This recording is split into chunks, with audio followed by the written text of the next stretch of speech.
Thank you very much, Bojar, and let me recognize the chairpersonship in office and the secretariat for its excellent work under very difficult circumstances. But that's exactly what we need in these times of challenges, serious challenges to the organization and the purposes it represents. The Helsinki Final Act, as so many has referred to, was set up in a time where we agreed about very little because we were in the middle of Cold War. But we did agree on this, that the borders, the frontiers should be inviolable and there should be respect for fundamental human rights.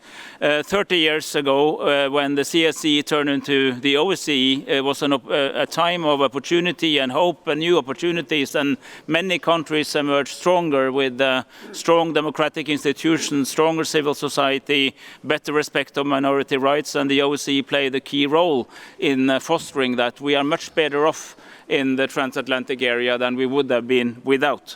But it was also a decade of challenges and problems.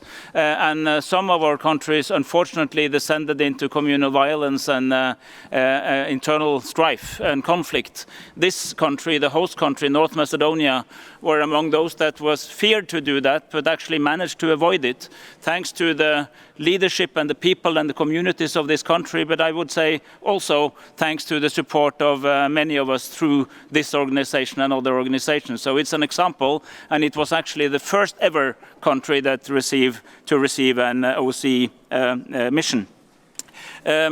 What we did not see, neither after 1975 or after 93, was a flagrant violation of international law in the form of classical interstate conflict, the invasion of one country into another. This is exactly what the UN Charter was set up to avoid, and exactly what the Helsinki Final Act was set up to avoid. So this is a unique circumstance that is not comparable to anything else we have experienced in these almost 50 years. That has to have consequences, and that's why so many of us are now reminding each other that our support for Ukraine and Ukraine's cause is unwavering.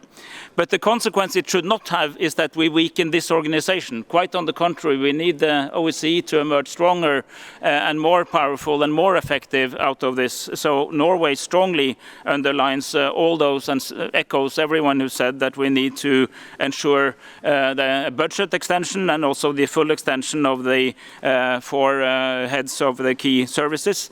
I commend North Macedonia and Bojar personally for what it has done.